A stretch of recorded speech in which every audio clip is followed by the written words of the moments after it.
Boa noite, está entrando no ar o programa TV Com Debate dessa segunda-feira, 27 de julho de 2015. Início de semana e nós vamos hoje tratar de um assunto polêmico. Vamos falar de vários assuntos polêmicos hoje no TV Com Debate. Mas a gente vai começar o programa falando dessa polêmica inclusive que foi motivo de reportagem no programa do Fantástico, da Rede Globo, ontem, que é a disputa, se é que a gente pode usar essa palavra, entre os taxistas e uma nova modalidade de transporte de passageiros patrocinado, digamos assim, ou criado pela Uber, que tem um aplicativo de celular em que o passageiro ou o cliente pede os serviços desse carro e ele é atendido no endereço em que fornece. Os taxistas argumentam que é uma prática ilegal. Uber significa legalizar o transporte ilegal no Brasil. E para a gente discutir essa matéria e outros assuntos polêmicos, como eu já falei, eu recebo hoje, com grande prazer, o professor de Direito, Roberto Jovino.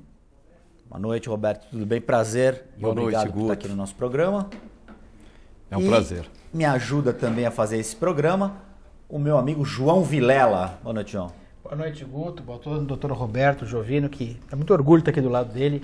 Foi meu professor de Direito Constitucional e até hoje é meu professor. Eu terminei a faculdade, já me formei, tirei o OAB, mas... Você sempre... Mas a pessoa com a experiência que ele tem, pouquíssimas pessoas têm, e isso vale muito, isso conta muito. Então eu tenho dúvida, doutor Roberto, estou com uma dúvida de uma coisa, quero saber. E aí a explicação sempre vem pronta e precisa.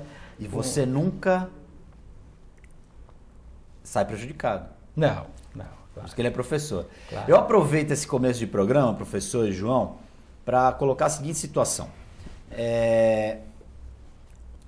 Se você fosse pegar hoje um táxi, tendo à disposição um táxi normal e um veículo da Uber. Lembrando que o veículo da Uber ele tem uma série digamos assim, ele tem um protocolo, que é um carro sedã, sempre um carro preto com ar-condicionado, motorista uniformizado, oferece água, oferece algumas outras vantagens, digamos assim, para cativar o cliente. E o tradicional táxi, ele tem lá os veículos que têm ar-condicionado, os que não têm, a possibilidade de você pagar ou não com cartão de crédito, de débito ou em dinheiro. O Uber, depois que o cliente faz a corrida, ele avalia o motorista, o serviço prestado.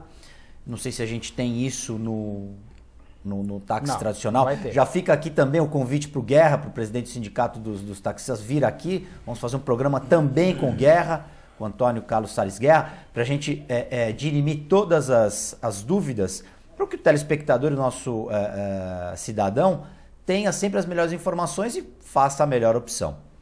O senhor pegaria um táxi tradicional ou um táxi da Uber? Vamos fazer esse exercício fictício. Pegaria um táxi da Uber ou pegaria um táxi ou pegaria os dois e aí depois o senhor me diria qual é o serviço o mais adequado? Na verdade... Agora falando do ponto de vista legal. Legal. É o que é mais importante. Exatamente. Né? A questão toda, ela passa exatamente por essa questão legal, mesmo porque a Constituição Federal, ela no próprio artigo 5º, que é o artigo compõe aquele rol das cláusulas pétreas, né? Ela fala da liberdade do exercício de qualquer atividade, qualquer profissão, desde que preenchidos os requisitos legais, né? Então, vendo por esse lado, você tem lá os taxistas, que naturalmente têm uma permissão do poder público para fazê-lo, e do outro lado você tem aí a livre iniciativa, a livre concorrência, que também é saudável, né? Do Uber, que proporciona talvez um serviço mais vantajoso, mas a questão toda envolve a parte digamos, da legalidade da coisa. Então eu vejo isso com muita reserva, porque é uma questão muito polêmica. Né? De um lado você tem toda uma profissão regulamentada dos taxistas, evidente precisam melhorar, né? Talvez a Uber surgiu para que isso possa ocorrer, né? Mas a gente tem que ver de outro lado também a questão toda da legalidade. João Vilela, se a Uber detectou essa demanda reprimida no mercado, é porque alguém deixou de fazer a lição de casa. Tem uma lacuna e ela está preenchendo, e o mercado, vivemos num mundo capitalista, o mercado está, de certa forma, aceitando bem esse serviço. Como é que você analisa isso? Eu sou partidário, sou favorável aos taxistas, por várias questões. Mas você tem um serviço hoje é lícito você ter um serviço de aluguel de carro com motorista. Você pode ter esse serviço, é um serviço. Tenho uma noiva, eu quero que essa noiva tenha um carro, esse carro vai até a igreja, com motorista, depois dali ele vai para algum lugar, eu combino um preço. Isso é possível, isso não é táxi. Ou, por exemplo, uma pessoa que precisa ir ao aeroporto. Um aeroporto, por exemplo. Aí ele pode combinar, ele está alugando, fazendo um contrato particular, que até que depois o Dr. Roberto me corrigir se eu não estiver falando a coisa certa, mas é um contrato. Prestação de serviço. É prestação de serviço. Então ele está fazendo uma coisa que é lícita também, não há nenhum problema em relação a isso. Agora, táxi, no mundo inteiro tem essa questão. O que é o táxi? Táxi é uma permissão do poder público, no Brasil, das prefeituras, que conceder um serviço, são funcionários, diante de uma tabela, um preço público, que é colocada, discutida com o sindicato, por uma série de questões, tem uma quantidade de táxi também negociada, que você também não pode ampliar uma profissão demais, senão você também começa a ter um problema que você não consegue ter vai faltar passageiro o mercado acaba tendo problema. Algumas profissões, por exemplo, dentista, hoje o Brasil é o país que mais tem dentistas no mundo, per capita. Inclusive exportamos dentistas. Exportamos dentistas, inclusive. Falta médico, mas dentista tem muito. Dentistas estamos exportando. Então, isso acaba também diminuindo bastante a questão do dentista, o valor que ele consegue receber. Então, acaba tendo uma certa disputa profissional. O advogado acontece isso. O advogado tem muito advogado. Santos também tem muito Santos é uma quantidade de advogados enorme. Então, você acaba também jogando um balde de água fria, tem uma concorrência maior. Por um lado é saudável, por outro não é. Talvez, eu acredito, que a melhor forma seria juntar as duas coisas, o bom de cada coisa. Você ter, talvez, o serviço da Uber no táxi. Você criar um táxi Uber. Elitizado, um seletivo do táxi. Fazer um acordo, porque a Uber, o que ela é? É uma empresa relativa aqui, transporte, mas é programa, é parte do site. Ela tem alguma responsabilidade em relação àquele taxista? Aquele taxista bateu o carro, feriu o passageiro, estava embriagado, por exemplo. Quem responde? A Uber? O taxista? Os dois? Em relação à questão trabalhista, eles são funcionários da Uber? Eles são franqueados da Uber? O que eles são da Uber? Nada? Eles são uma espécie de associados, eles recebem uma porcentagem. Eles mandam alguma coisa na Uber, eles são associados, eles têm que ter uma associação. A gestão do carro é deles, eles têm que comprar o carro. Sim. Exatamente. Né? O carro pertence a eles, e a gestão do carro, a manutenção do carro... É como uma franquia. Eu quero montar uma loja de uma determinada franquia, de determinada lanchonete, por exemplo, famosa. Eu posso. Vou passar por um cadastro, mas o McDonald's ou a franquia que for vai ser também responsabilizado por uma série de coisas. Então, nós temos que tomar cuidado com o que acontece. Outro problema que nós temos é que o táxi acaba não sendo dirigido pelo permissionário. Eu acho que a grande falha do táxi hoje é que a permissão é pelo veículo e não pela pessoa. Deveria ser a pessoa. Você vai em qualquer lugar do mundo, tem lá a foto do cara até comprovando para o passageiro que aquele cidadão é o... Porque aí no Rio de Janeiro, você vai encontrar a quantidade de táxis ilegais. É uma coisa de louco. É a famosa geladeira, né? É branco. É muito. Já tem até amarelinho lá é amarelinho no Rio de Janeiro. Mas é uma coisa louca. É a quantidade de táxis que você tem no Rio de Janeiro ilegais. É grande. É tão grande quanto os legais. E aí a coisa começa a piorar mais ainda. É a disputa pelo mercado de trabalho. Agora, foi difícil. Estava vendo até uma reportagem há 2 semanas atrás, 1 semana e pouco atrás, e de uma pessoa que tem um carro igual ao meu, que é uma Spin, que foi levar os vizinhos para o aeroporto. e acharam que ele estava fazendo então, transporte. Então explica, o seu carro tem as características de táxi em São Paulo. Então, eu estava em Congonhas, meu carro é uma Spin, quer dizer, se eu for... Falei, poxa, se eu for levar um parente no aeroporto, tem que tomar cuidado. Coloque no capô, carro particular. Carro particular, né? Então, quer dizer, você já começa a ficar, fala, vou levar minha sogra num lugar, vou levar minha mãe num outro lugar, você já começa, opa, o cara está usando como... Transporte. Tudo bem que no Uber não tem essa questão que é de sedã. Mas eles pararam o cara com a Spin, e não era sedã. Né? Então eles acharam já, o cara tá ali com um carro parecido com um táxi. Agora, professor, existe essa lacuna na lei. Eu acho que até em função do despreparo das pessoas no mundo inteiro, que não perceberam que é uma tendência, inclusive os serviços prestados por aplicativo de celular. E é o que a Uber faz. Você pede, nada mais é do que você pede um carro particular por meio de um aplicativo no celular. A falta de uma legislação específica para se regrar esse tipo de serviço contribuiu também para se criar essa brecha na lei? E aí, taxistas e Uber estarem nessa briga? Por isso que há alguns juristas já comentando que e não é legal, né? Quer dizer, é legal e não é legal. Quer dizer, na verdade, eu costumo bater nessa mesma tecla, né? A questão passa pela legalidade. Os taxistas, eles são permissionários, têm uma permissão do poder público, e o Uber, que trabalha em cima desse aplicativo de celular, ainda não tem essa permissão. Então, quem sabe eles possam dar essa permissão e eles, então, poderem exercer de forma legal. Não que eles exerçam ilegalmente isso, mas é um transporte de passageiros que envolve uma série de já tem uma regra exatamente. Criada e uma profissão regulamentada, exatamente. E que eles tomam isso como uma invasão do mercado de trabalho garantido a eles. Exatamente, né? Quer dizer, na verdade você tem o atendimento à população que quer realmente um serviço melhor, né? Eu acho que tudo isso vem a calhar, né? Para que os taxistas possam talvez repensar num atendimento um pouco melhor, que a gente sabe, nós vimos a reportagem ontem a respeito daquele taxista que estava subindo a ladeira, teve que desligar o carro em função do modelo não suportar o celular desligar o ar-condicionado. Então, na verdade, tem tudo isso. Agora, a questão da legalidade deve ser sempre vista em primeiro lugar, né? Uma questão também da segurança dos passageiros, né? Porque o Uber, como não é um transporte ainda, digamos, legalizado, nós não sabemos ainda se todos... você não tem a identificação de quem exerce essa atividade, Sim. Como exerce. Essa é uma questão muito séria. E numa dessas você acaba tendo um problema de segurança. Era o que eu ia perguntar no caso de um acidente. Imaginemos um acidente.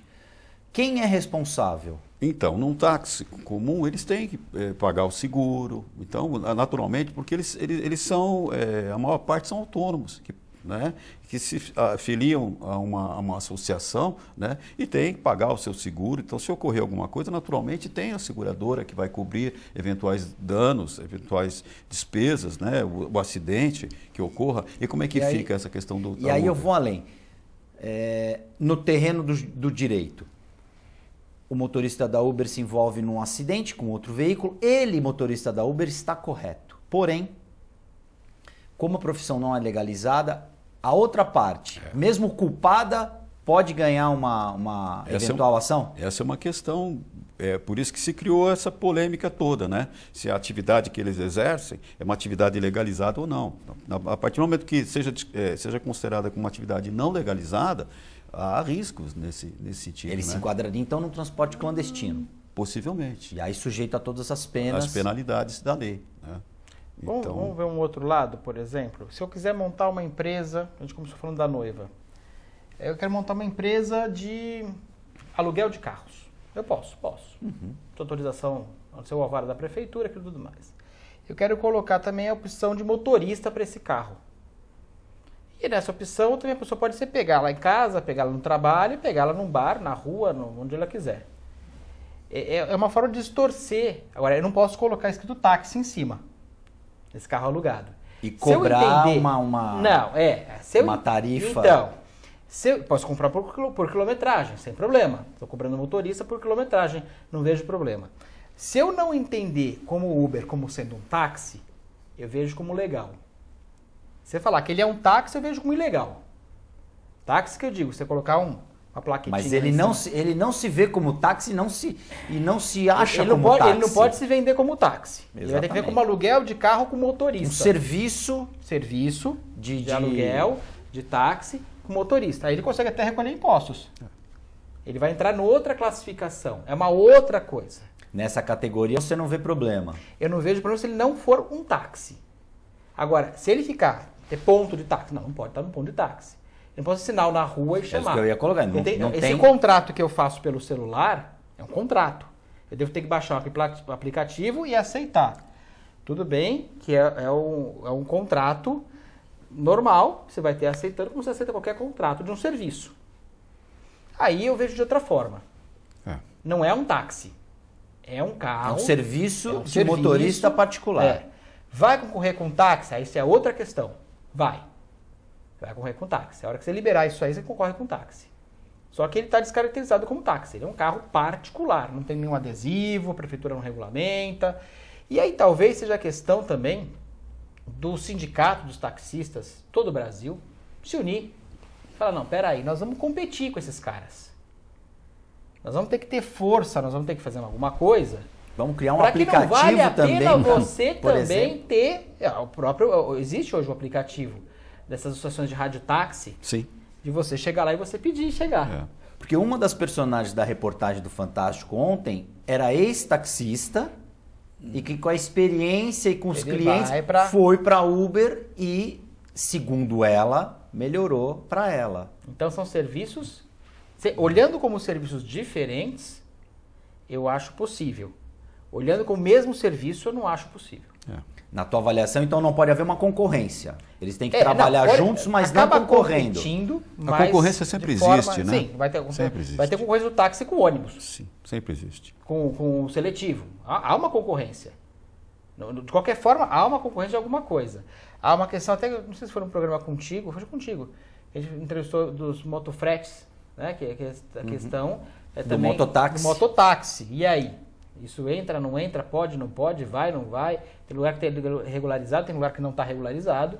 E você acaba tendo mais problema ainda. O sindicato argumenta que é uma concorrência desleal e ilegal. Pois é. Né? Então, a gente tem que tomar certo cuidado. Agora, o que eu vejo que é o grande problema, primeiro, a forma que é dada a concessão do táxi. Foi dada uma época, talvez por uma série de questões, foi dada essa concessão de várias formas. Se abre lá, e às vezes na época, pelo que se consta, conheci o vereador tal, consegui uma concessão, fulaninho conseguiu outra concessão, Beltraninho conhecia ciclano lá e conseguiu uma concessão. Essa concessão ficou restrita e você não consegue ampliar essa concessão. E aí quem quer ser taxista, eu quero ser taxista, eu vou lá no sindicato de taxistas e então você compra uma placa. Como eu vou comprar essa placa? Você vai lá e você paga para alguém que tem e vai ficar o nome do fulano. E quando você vai, paga 100 mil reais pela placa, mais tanto pelo carro, mais tanto pelo 100 mil reais? Estou chutando um valor, mas é que precisa mais ou menos isso. Perto disso. Deve ser próximo. Pode ser próximo. E aí você vai ter um problema sério, porque você não vai ser o permissionário, você está comprando irregularmente com um contrato particular, que é o contrato que eles fazem, com um contrato particular de compra e venda, sim. sem a menor garantia para ninguém, e aí volta de novo a questão da segurança. O usuário está seguro nesse táxi comprado com essa placa dessa forma? Porque eu acho que o principal aí é a segurança. Eu tenho que fazer o rápido break, a gente já volta com o TV Com Debate.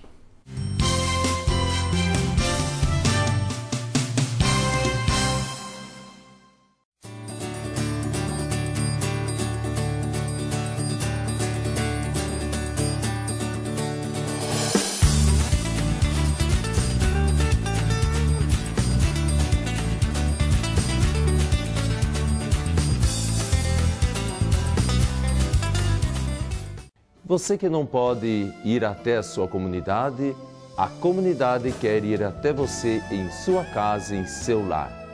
Participe conosco todos os domingos, às 8 horas da manhã, a Santa Missa em seu lar.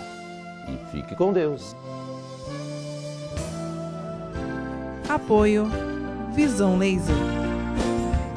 Evolução. A evolução faz parte da história do Visão Laser. O jeito que as pessoas se comunicam mudou, as pessoas mudaram, o mundo mudou. E o Visão Laser, com sua paixão pelo pioneirismo, qualidade e inovação, precisava de uma marca que acompanhasse tanta evolução. Apresentamos a nova marca do Hospital Visão Laser.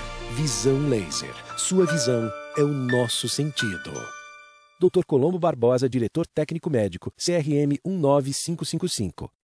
Buffet Maison Vanout, um novo conceito em festa. Requinte e sofisticação no mesmo espaço.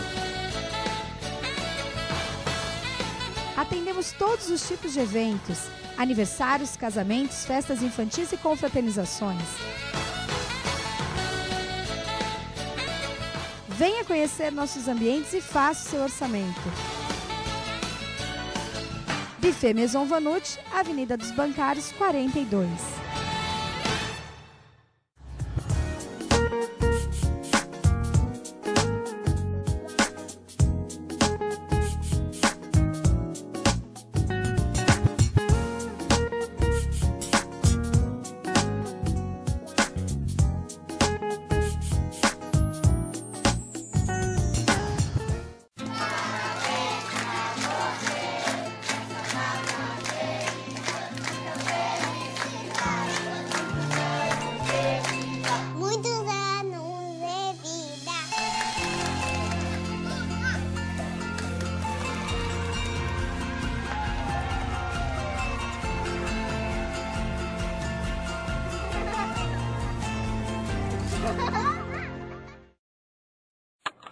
A TV Com traz qualidade e interatividade para a Baixada Santista. Nos preocupamos constantemente com a qualidade de nossas produções. Por isso, investimos em equipamentos e profissionais qualificados. Nosso estúdio é, sem dúvida, um dos mais bem equipados da região. São mais de 40 metros quadrados de tecnologia. TV Com, sempre com você. Corta.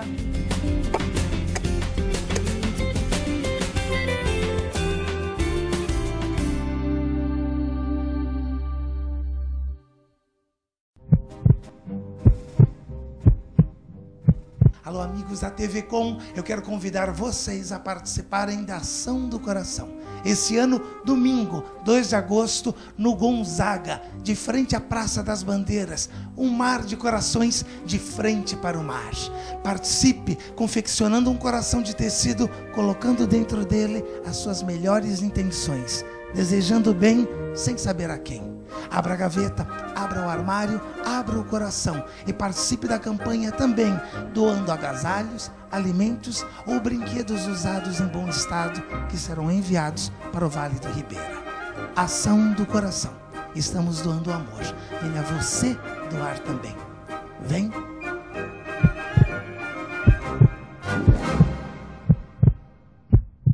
Se você quer algo diferente e está por dentro de tudo que acontece em sua cidade, mande dicas, sugestões de pauta pela nossa fanpage facebook.com/tvcom.santos. Interaja com a programação da sua TV Com.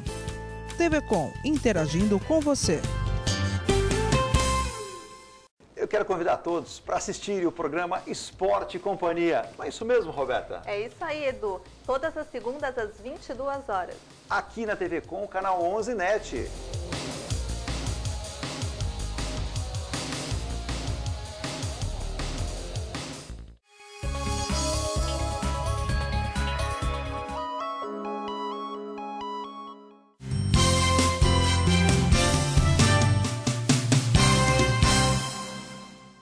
Já estamos de volta com o TV Com, debate dessa segunda-feira, que discute a polêmica táxis versus os carros da Uber.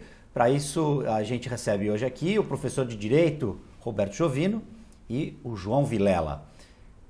O intervalo está bem produtivo também, parecia que o programa continuou. Eu queria que o que você falou no intervalo, que você colocasse para o nosso telespectador agora, para a gente poder compartilhar, já que estamos falando de aplicativos e de novas tecnologias. Então, a gente estava falando sobre uma analogia entre o ônibus fretado, que é muito comum na nossa região, esse ônibus que faz o transporte de pessoas para São Paulo, que as pessoas fazem um contrato particular com uma empresa ou com alguma pessoa que tem esse ônibus que faz esse frete.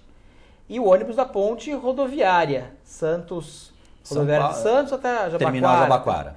É uma coisa similar, porque você tem ali um serviço que é uma permissão da Ultra, da Expresso Brasileiro, da Expresso Luxo, dessas empresas todas que são empresas de ônibus que fazem uma ponte, ali tem que sair em tal horário, tal regular, horário. É um serviço tem lá, regular de você transporte. paga com seguro, sem seguro, você vai lá, você faz. Isso tudo é concedido, você tem uma concessão. Faz parte do contrato que você está firmando ali. Mas o governo do Estado é que tem, a partir da sua agência, essa possibilidade. A Artesp que faz essa possibilidade de você fazer. Se eu tive que comprar um ônibus, eu posso já colocar na rodoviária ali? Não posso.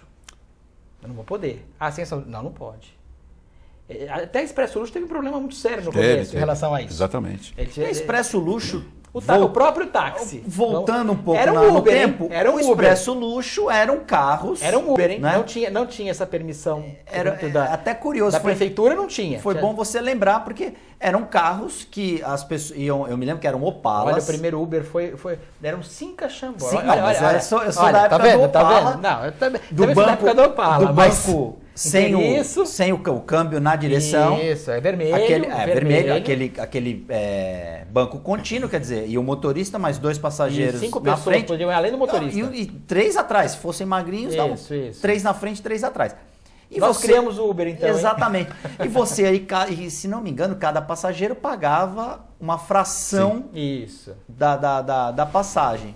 Eu acho que você podia pegar o táxi, na Expresso Luxo, eu acredito, eu não lembro do terceiro, mas você pode pegar exclusivo o seu. Você ligava e ia podia ir sozinho, ou se você quisesse, por exemplo, se fosse um grupo de amigos, 4 pessoas, por exemplo, 2 casais vão ao teatro. Eu me lembro que eles faziam esse tipo de serviço. Também é um serviço que eu não conheço em outro lugar do Brasil. Não, também não. Talvez sejam uns pioneiros também. E o termo era, vou de São Paulo, vou para São Paulo, vou de expressinho. Pegar avião, era de expressinho. Você vê, nós chegamos numa questão que talvez já tenha sido criada há muito tempo. Você ligava também. Não se deu conta ainda do negócio. Eu não tenho conhecimento, mas eu tenho a impressão que era um transporte regular. Regular, sem dúvida. Mas porque ele era identificado, mas não era um táxi que você pega na rua. Não. E não tinha também uma tabela. A tabela era deles, pelo que eu sei. Eles, se não me engano, tinham um ponto na rodoviária, alguma coisa assim. Mas não havia um taxímetro, por exemplo. Não, pagava por corrida, né? Por corrida. E o carro, havia uma... Sim, uma identificação, sem dúvida. Sim, mas você nunca vai pegar um táxi desse na rua. Sim. Daí que é um transporte... Ele não parava, era um serviço exatamente marcado. Ou seja, era um serviço particular daí, né? Mas eu tenho a impressão que ele tinha uma permissão do serviço público para fazer. Então, mas não da prefeitura, né? Porque ele fazia intermunicípio, né? Intermunicipal. Talvez tivesse. Para poder transitar na estrada diferenciado. Sem dúvida. Provavelmente eu tenho a impressão que sim. Mas a gente nota que, na realidade, essas diferenças entre serviços começam a ter, sempre. O Roberto já falou com um intervalo.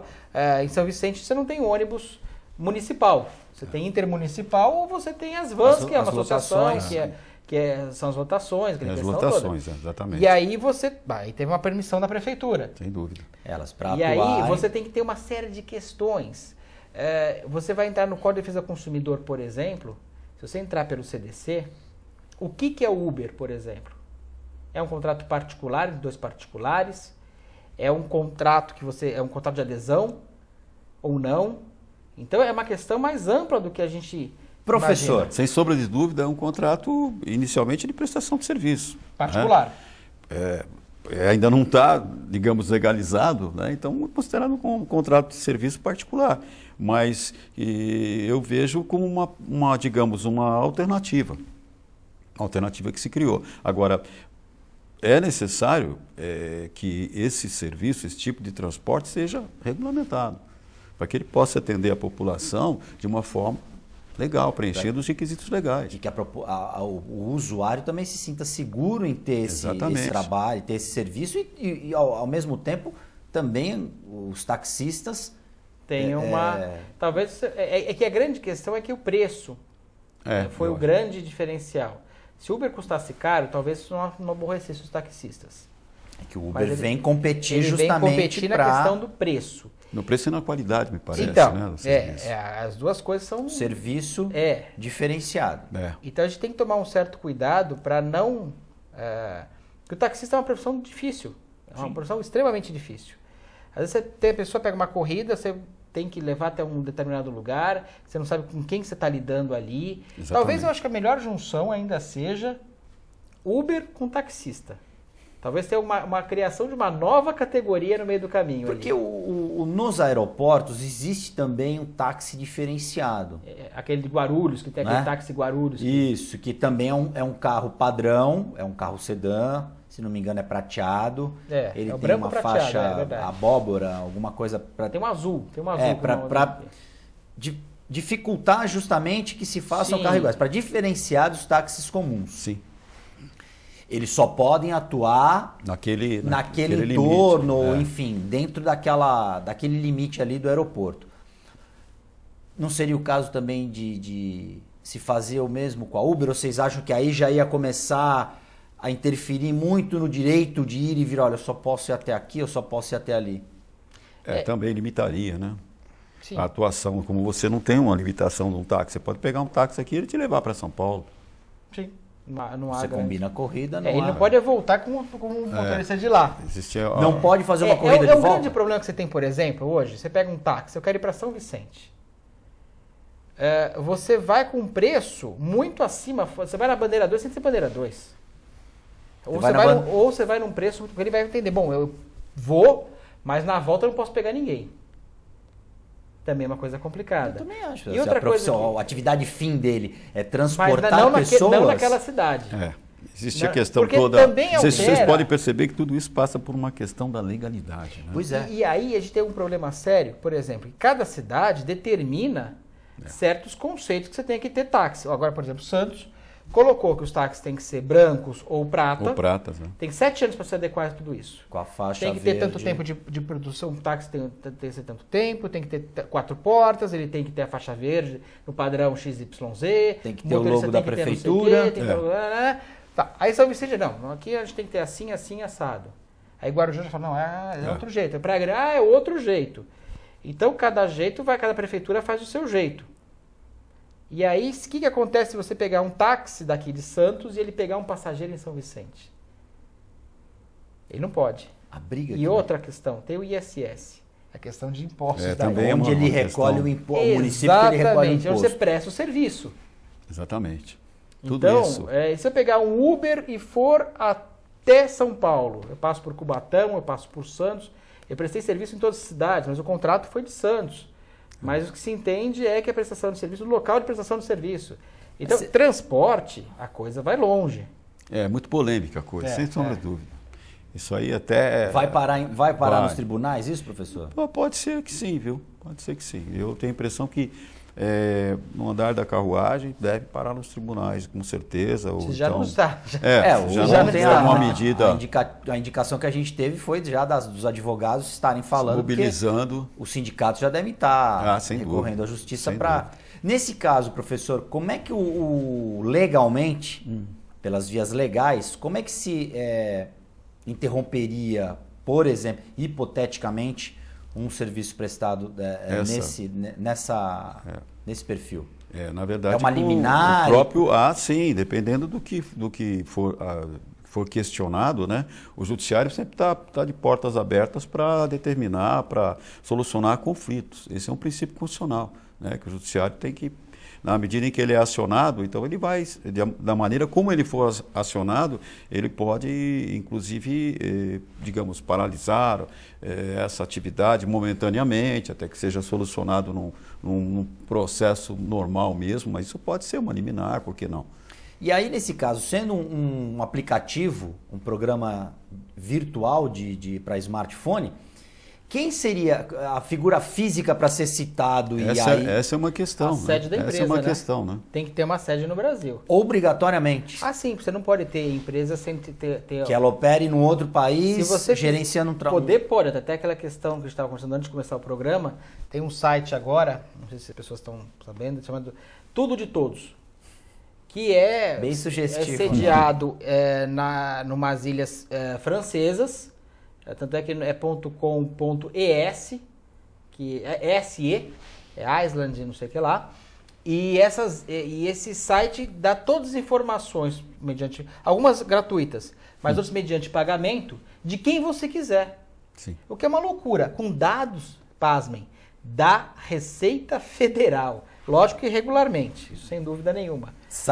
Da Receita e vai parar nesse site. Sim, de alguma forma Irregular, sem dúvida. Mas você descobre tudo.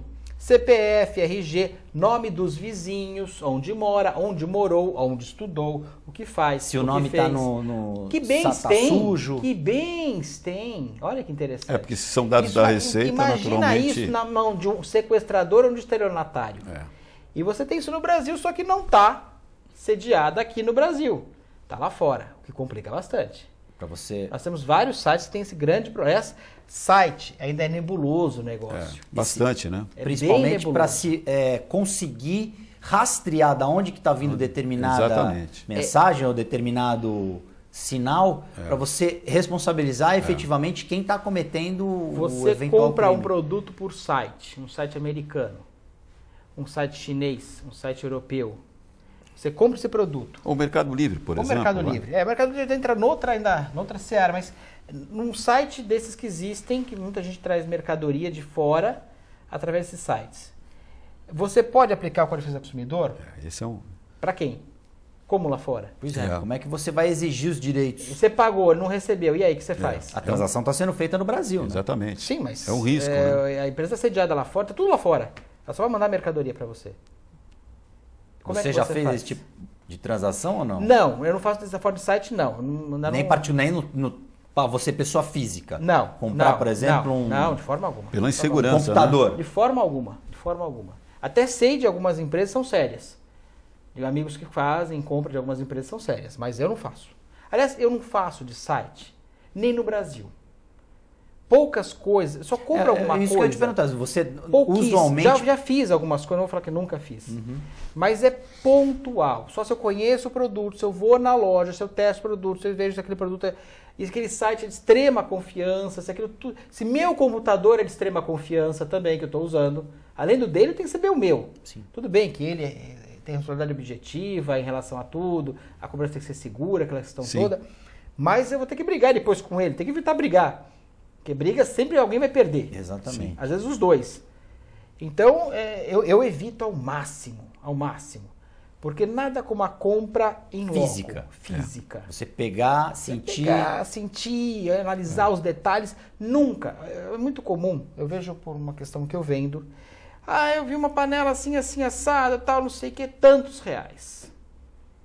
Poxa, a marca tá certa, a quantidade tá certa, tudo certo. Eu cheguei a pedir. Nas compras que eu fiz, um jogo de panelas dessa marca que eu trabalho. Tu pediu um extra? Eu falei, poxa, como que pode? Eu pago determinado valor. Tá bem mais barato do que eu pago. Vou brigar com a fábrica lá que eu conheço. Os caras, vou levar... Vocês falaram que era o melhor preço? Comprei aqui, como o cara vem com um negócio que é bem mais barato do que eu compro. Aí quando eu cheguei, realmente, a marca estava certa. O tipo da panela, modelo era o mesmo. A quantidade era a mesma, só que o tamanho era menorzinha. Eles fizeram específica para o site. Então... Dimensão, você não tem como... Tudo bem que você pode colocar tantos centímetros, mas a pessoa tem que saber... é o ideal, né? Que você tem que checar tudo isso. Né? Mas é muito comum. Eu conheço as marcas, e eles falam assim, olha, eu tenho toalha de banho, por exemplo, que eu não trabalho. As marcas têm qualidade A, B e C para sites, tem formas para site, mas com a qualidade inferior, não preço superior, mas a pessoa não tem muita noção, vai segurar ali na toalha. A textura e tudo não... Chegou, vai, né? Foi. Não tem a última lavagem, não tem a última... Então, tem essas coisas todas. Tem os prós e contras, né? Porque você comprando um produto em uma loja, e eu já cheguei a checar preço, eu vi que o produto numa loja ele sai mais caro do que o produto vendido pela mesma loja no site da loja. Sim. Claro, né? Ali ela não tem que dispor de vendedor, de uma série de coisas, então sai mais barato, mas bem mais barato. Acontece esses casos também. Na mesma rede. Na mesma rede. São empresas separadas, na realidade. Então, você chega num ponto que você tem... Mas você quer ver o produto. Sim. O principal, eu acho que o consumidor tem todo o direito de, primeiro, analisar o produto. Você quer comprar alguma coisa por site? Tudo bem. Mas vá numa loja física e compare. Outra coisa que é muito comum. Aparece o preço. Aí tem o frete. Aí tem os impostos. Isso tem que estar tudo incluído no preço. Muito especificado. Mas às vezes o cara chega lá, o cara destaca o preço só do produto. Só do produto. Na outra ele está 80. Aí o frete quando é 30, já foi. O que o Código do Consumidor, na verdade, ele coíbe, né? tenta coibir nesse sentido, né, de que todos os valores devem estar expressos de forma que você possa viabilizar. Né? Outra questão é em relação a defeito. Sem dúvida. Até tem uma questão que as pessoas, doutor, a gente fez um programa sobre o Código de Defesa do Consumidor, tem uma coisa que eu falei... Advogado Marcelo Marçaioli, a gente fez, foi muito bacana, que a gente acabou nem comentando isso, depois do programa a gente terminou que eu vou falar disso. Uma coisa que é interessante, o Código de Defesa do Consumidor, eu sou contra ter o código na loja, porque eu acho que tem que ser uma cartilha de defesa do consumidor. Sim. Porque o código vem em linguagem técnica. E ela vem falando em vício. Poxa, vício para mim é o cachaceiro. Vício é o cara que usa o cigarro e não consegue largar. Mas o próprio Código Civil fala em vício. Vício oculto, então, né? Sim, exatamente. Vícios do produto. Por isso que tinha que ter uma cartilha para o consumidor. Explicar o contexto da palavra vício. O que é defeito vício. E o que é vício. Defeito, só para a gente por favor, colocar explique. Essa questão, o vício é o que a gente chama de defeito, na realidade. E o defeito, pelo código, é aquilo que gera prejuízo à saúde, à segurança. Então, por exemplo, até foi um exemplo que o próprio Marcelo colocou, é um exemplo clássico. Você compra o carro está sem freio, você pisa no freio, você não consegue, mas você consegue desviar e você consegue parar o carro. Isso é vício. Você está com o mesmo carro, com o mesmo defeito, com o mesmo problema, vamos colocar assim, você pisa no freio, você não consegue, bate no poste. Isso é defeito. Esse é um exemplo clássico que tem nessa questão do Código de Defesa do Consumidor. Quando não gera prejuízo... É questão de segurança. Comprei a televisão. Não está ligando. Isso é um vício. Ligou, explodiu. Putz, é um defeito. É o que se chama de vício oculto. Né? E aí é importante você também ter... É importante você ter também o lugar que você comprou ser sério. Porque se não for, você não tem nem com quem responsabilizar. Então, na hora de um preço muito convidativo, desconfie, porque tem pode que tomar ser... Não, pode ser ótima a questão também. Pode ser uma boa oportunidade. Pode ser. Mas, de qualquer forma, acho muito importante. Tem dados importantes, por exemplo. Uma panela de pressão tem que ter o selo de metro. E você encontra a venda no mercado, por exemplo, na internet, sem o selo. Sem o selo.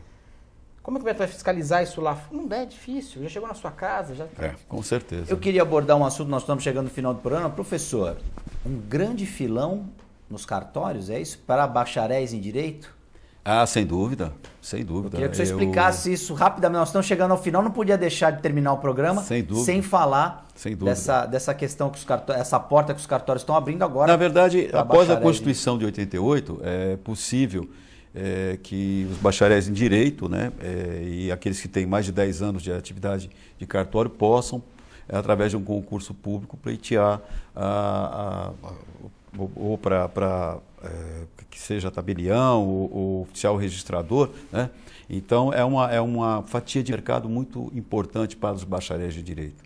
Né? A gente não poderia deixar de falar que realmente tem muitos profissionais, inclusive tem juízes, promotores, que estão fazendo muitos concursos para o cartório, de uma maneira geral. Então é uma fatia de mercado interessante, eu sempre recomendo, falo para os meus alunos, inclusive, que é uma grande, é um filão de mercado mesmo. É uma boa oportunidade. Uma oportunidade de você ganhar dinheiro em cartório. Né? Naturalmente, sendo oficial do cartório, né? O tabelião, o oficial registrador, né? Que é uma das grandes fatias de mercado que nós temos atualmente. Como é que funciona essa estrutura, professor? Rapidamente. Se eu por exemplo, se eu quiser... Se você quiser pleitear um concurso de cartório, trabalhar. Quais as minhas você tem, para você postular, digamos, ou ser tabelião, ou ser oficial registrador, você tem que ter, ou ser bacharel em direito, né, ou ter 10 anos de cartório. Trabalhar em cartório há mais de 10 anos. Então você pode, através de um concurso público, né, ingressar nessa atividade. Fundamentalmente, eu recomendo a todos os bacharéis em direito que é uma coisa que não era muito comentada e atualmente é uma profissão que é bastante disputada. E aí esse concurso público, como é que funciona? Esse concurso público, existe uma publicidade dele ou a pessoa interessada tem que procurar obrigatoriamente um cartório? Como é que funciona? Não, é um concurso público, o próprio nome já diz, né, de provas e títulos, né, que na medida que os cartórios vagam, eles vão ser preenchidos, providos por concurso público. E isso é divulgado através do Diário Oficial. Diário Oficial da União. Não, Diário Oficial do Estado. No caso dos cartórios, né? A atividade é uma atividade pública, exercida em caráter privado, mas é o Poder Judiciário que exerce essa fiscalização. Então, é ele que promove lá o edital e ele que elabora o concurso público. Então, os cartórios estão subordinados ao Judiciário Estadual. A fiscalização do Poder Judiciário Estadual. E então é o Judiciário que promove esse concurso? Na medida em que vão vagando os cartórios, o Judiciário do Estado vai promovendo os concursos. Então, de 2 em 2 anos, 3 em 3 anos, na medida da necessidade, o Judiciário vai promovendo esses concursos. E qual que é o grau de dificuldade da prova? Eu diria que hoje é um concurso que tem um grau de dificuldade a nível de magistratura, Ministério Público, e com um plus a mais, né? Além de você ter que conhecer todas as matérias que são afetas aos concursos de magistratura e Ministério Público, você também tem que ter o conhecimento dessa parte específica da lei dos registros públicos, né? Do cartório de uma maneira geral. Então é muito mais difícil. Para quem se interessou pela dica, quais são os livros que ele tem que ter de cabeceira? Olha, ele tem Direito Civil? Todas as matérias afetas aos concursos de magistratura, Ministério Público. Então tem Direito Civil, Direito Processual Civil, Direito Penal, Direito Processual Penal, Direito Administrativo, Direito Empresarial e mais a parte específica da lei dos registros públicos, sem sombra de dúvida. E o senhor podia dizer mais ou menos o ganho do... Olha, depende muito do cartório, né? O cartório é uma atividade, como eu disse, uma atividade pública, mas exercida em caráter privado. Então, depende muito do volume de serviço que o cartório tem, especialmente um cartório de notas, né? E também da movimentação dos negócios imobiliários, né? Isso varia muito, mas é uma atividade com certeza bastante rentável. Não tenha dúvida. E que o senhor está explicando aí que é a nova menina dos olhos do mercado. Na verdade, eu acho que tenho visto aí os concursos públicos de cartório crescer bastante o número de candidatos, né? Isso que eu ia perguntar para o senhor, a concorrência é grande? É grande. Se eu não me engano, esse último concurso que nós tivemos aqui no estado de São Paulo teve por volta, se não me falha a memória, de 5 mil candidatos, né, para preencher. Vagas? Aí depende do número de vagas de cartórios, mas devem ter aí, eu não tenho bem o número certo de cartórios, mas são os cartórios que vagam dentro daquele período, então eles fazem parte daquele concurso, mas bastante disputado. Provavelmente, então, uma disputa equivalente à medicina USP. Olha, eu tenho a impressão, Guto, que é muito mais. É muito mais. Você tem uma ideia que tem juízes, promotores, abandonam a carreira de juiz e deixam para trabalhar. Por conta da atividade, né? Por conta da rentabilidade da atividade, né? Que é um profissional, digamos, é uma atividade exercida em caráter privado. Então, na verdade, o cartório é uma empresa, mas que exerce um serviço público por delegação. Talvez seja opção, até chegando nesse ponto, do Uber em relação a taxista, por manter os taxistas que tem hoje, como mantiveram os tabeliões, e depois tem um concurso público aí para o cara também para entrar como taxista. Quem sabe não vire isso um dia, né? Porque acaba sendo... Tem uma certa similaridade no sentido de um sentido particular por um serviço público, na realidade, com preço público. Nós, infelizmente, estamos chegando ao final do nosso programa. Eu queria agradecer demais a presença do professor de Direito, Roberto Jovino. Roberto, muito obrigado. Já está convidado para mais vezes vir aqui ao nosso programa, porque falta tempo para discutir os assuntos que você domina. João Vilela, muito obrigado por ter nos ajudado mais uma vez a fazer o programa. Eu não posso encerrar o programa antes de falar da Luísa, da Maria Luísa da Vila Belmiro, que mandou um recado pra gente. Vamos estudar a sua sugestão, por que falta água em determinados lugares e na casa dos mais ricos não. Vamos apurar isso daí, viu? A gente fica por aqui, nós voltamos com o TV Com Debate amanhã, ao vivo. Até amanhã.